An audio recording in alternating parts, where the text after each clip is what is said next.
we're drifting down a little bit. Overnight highs 220.80s, so about 30 basis points below that right now.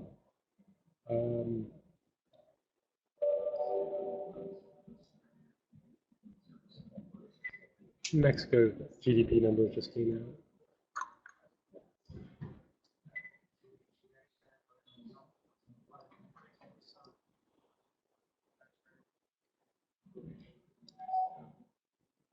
So what we're looking for in this, and we'll look at that on IWM as well, is some sort of change in pattern.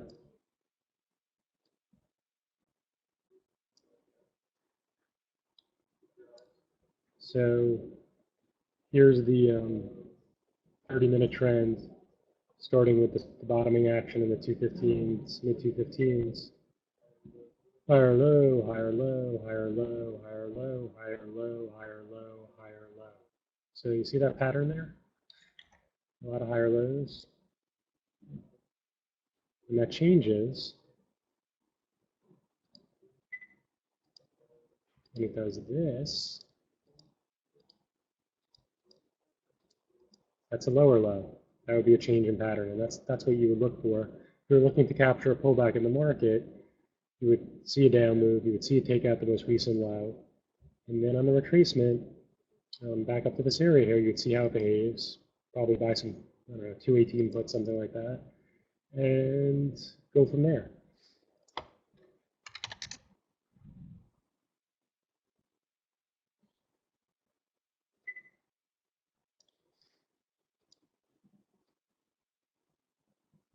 And we had, a couple of days ago, we had a hard down move in IWM. It topped out at 132, went down to 130.60s. And so we had a chance to see what would happen when it broke the uptrend. It very quickly on the 30-minute got back above this prior resistance, and then just resumed its uptrend yesterday. So in the after hours, I just shorted a little bit right here, just to keep an eye on it.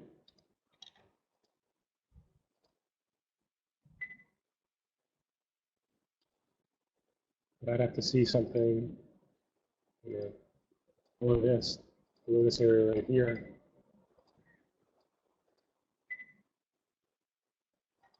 That's what that would look like. So 133 is the high right there. And, you know, same thing, different indices. This is a little bit more volatile. Moves a bigger percentage than, excuse me, than the SPYs. But same principles apply of trend and how you determine whether or not the buyers are still controlling, whether or not the sellers are starting to take some control. In the meantime, IWM is right back up at the high from the after hours. About 20 minutes ago, I was able to cover some in the 50s. And you can see, each time it comes down, it just quickly comes right back up and starts to make a new high. But we'll see right on the open what it does against 133. All right, so a bunch of biotechs in play this morning. Lilly, LLY, their Alzheimer drug doesn't work. It's in a bear flag right now.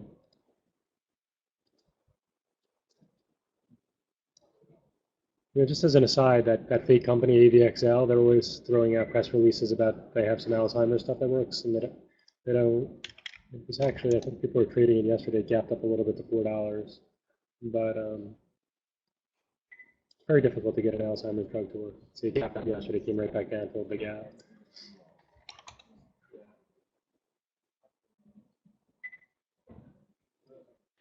So it's down around $10.65 right now, Lily.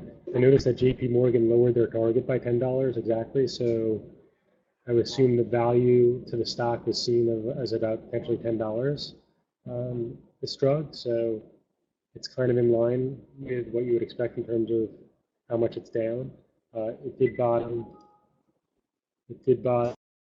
at 64 earlier. It had a pretty decent bounce, actually. It's already traded 4.5 million shares, which is around what it does each day. You can see initially from 64, popped up to 66, came back, held 64.25, and made a higher high here, 66.5. Sellers back in control now.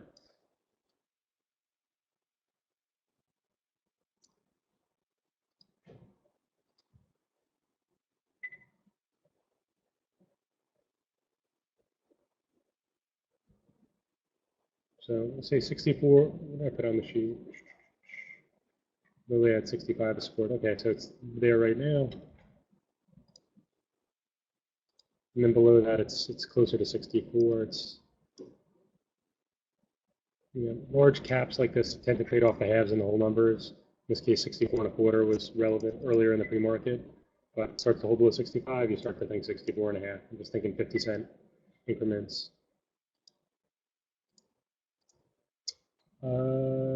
Juno. So Juno had a really nice bounce from the initial reaction in the mid-teens up to 23. I did put in a script to short it here, but I didn't have it live in the pre-market. I'm not sure if I even would have gotten it. I think that pretty much was the top.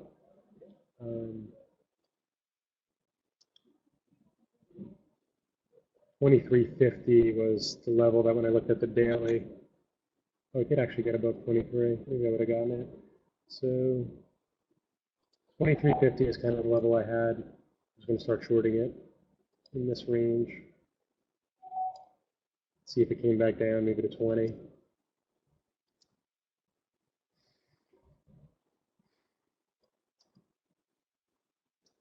So not very liquid right now, although it's traded 600,000 shares. Normally trades 1.5, so we could be looking at 10 million shares today, 5 to 10 million. So there should be some pretty good liquidity once the market opens. Let's see, sellers in control, trying to kind of break out of this downtrend from the last 15 minutes or so.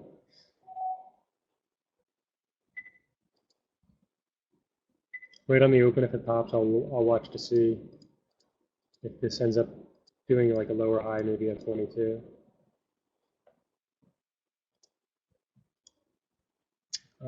URBN, I was around when they reported after the close yesterday. Didn't look good. Thought maybe it could go down to 35. It actually went lower. It did touch 35 and pop back up to 36. Then during the conference call, I guess they dropped it all the way to 34. And so it's not looking good at all. Let's go to the daily. It kind of helps the sellers here. You can see it's just a wild chart. It's a little bit, for a low price stock, it's pretty crazy. Starting to form this channel, but I mean, just wild moves inside of it. Had gotten up to 40 the other day. So now really is it holding below 36, I guess?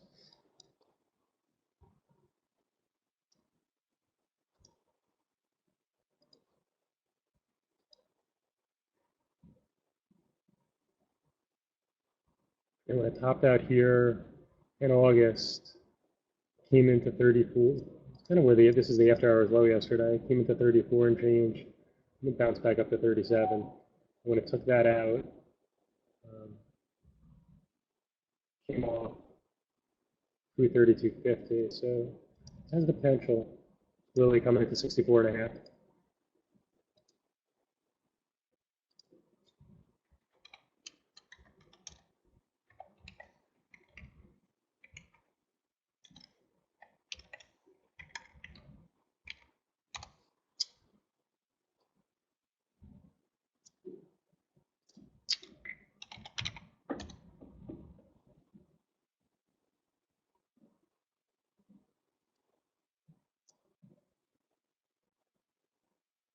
So they did take it up to that 36 in the after hours. I would be looking at it as long as it's below 36, trying to play it on the short side, down to that 34.25 from the after hours low. And then John Deere, they crushed their EPS number. They actually beat revenue by 4%. It's at an all-time high right now. Here's the daily.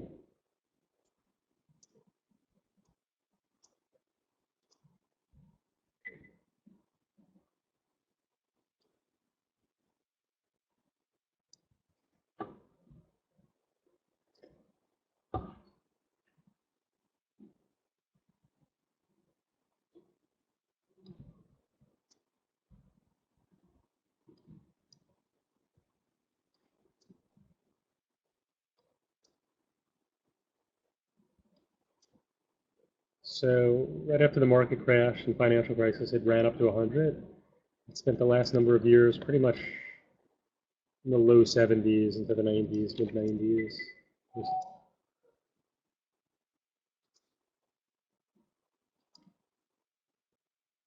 This is a long period of consolidation, 6 years, gapping above 100. The question that I ask myself with a stock like this is not a Netflix, this is not an Amazon.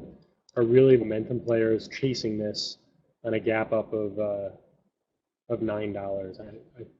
We had talked about this in the last few weeks about another stock. I can't remember what the ticker was. Maybe somebody, if they remember, they can put it in the chat. But it ended up selling off a lot because once it started to tick down, the momentum people kind of gave up, and there was no more conservative, larger funds willing to buy it until it sold off quite a bit back down to prior prices.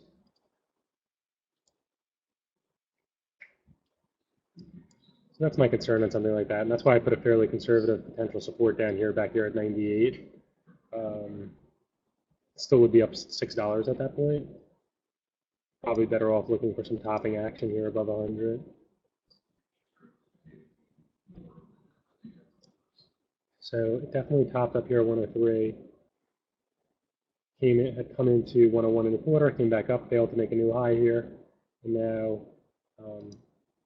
people will be watching this to see if it starts to hold below. Sellers starting to take control. Imagine if it's back above 102, it could test the highs again.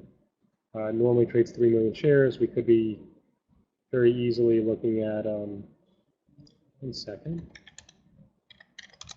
I got hit at 64 and a quarter in Millie, 64.20 while I was talking to you.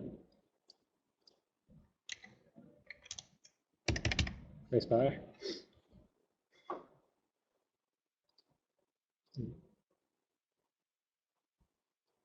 So while I was talking to you, my bid got hit down here at 64.20. I was also bidding into 64. All right, from yesterday, PanW.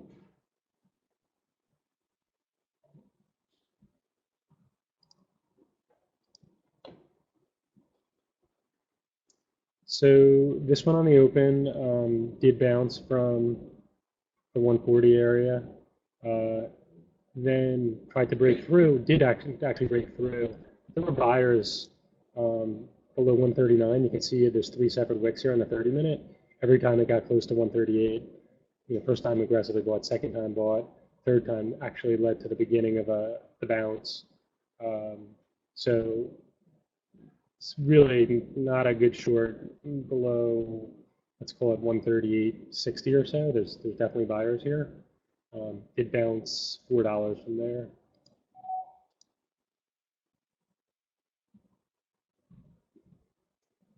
Then after topping out here, came back into 140, tried to bounce, made a lower high, and so kind of closed in the bottom 20% of the range for the day. I imagine if it's consolidating this morning below 140, people will try it on the short side, and it acts as an option to see what happens into yesterday's support. There's a lot of volume when it came into this area down here. Second day also, just some of the commentary I was reading on it from some of the analysts, I think that could easily see some buyers looking to buy it down at these levels today. So again, if it's showing signs of making higher lows, and I would say ultimately if it's then consolidating above 142, you could look for a bigger bounce.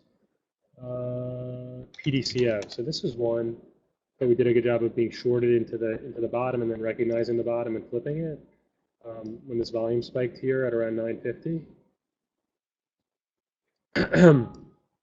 As I mentioned in the review yesterday, I had offers up, and when I flipped it here above 36 to get flat into 38.50, that worked initially. It did come off about 80-90 cents from there, but eventually trended up in the afternoon. It was still down. One thing you always should remind yourself is when a stock is down more than 10%, if it bottoms in the morning and bounces you do want to watch midday to see if it's moving sideways and starts to resume a bounce, because there's still plenty of bottom fishers and people aren't motivated to sell it. It's not like it's anywhere close to where it's been recently, so you don't have to worry about people saying, oh, it's getting close to my break even, I'm going to sell.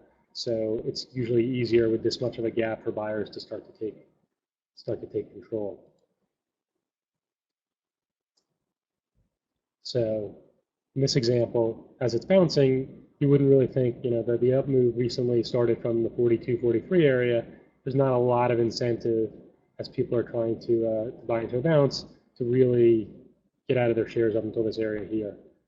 And so that's can be an easy setup sometimes for higher prices. Just a general point. And then VIPs. VIPs took out that 12.5 support. They flushed it down to 12. I played it for a bounce. It only got up to 20 cents, failed, made a new low. Then it bounced higher, closed close to $12. So we'll watch this closely, basically. And you have kind of a reverse head and shoulders forming there. We'd want to see it basically starting to consolidate up in this area here. We'd look for that move, finish this move back up to 1250, 1260, something like that. That's it. Full day today, Thanksgiving tomorrow, half day on Friday. I may pop in the late morning depending on my travel plans, but I won't be here for the open on Friday, and in fact, 90% of the office probably won't be here on Friday. So take advantage of a long weekend. As always, be patient and good luck. Hope you enjoyed that video. You can actually watch that video if you're subscribed to our Trader 90 before the market even opens. What stocks are in play? What levels in those stocks are important? And how we might go about attacking that stock. That's Steve Spencer, 20-year veteran trader, laying it out there every morning before the market even opens. A really, really powerful tool to start your session off on the right foot. So right now we're offering a trial that you can take advantage of to access this meeting and other meetings throughout the day. We have a meeting at 11 a.m. Eastern where you can sit down with Mike Bellafiore and listen to him talk about what's going on during the morning session, what stocks were in play, what the best trade opportunities were, as well as maybe some things that we're looking at heading into the afternoon session. So I really encourage you to take advantage of that trial.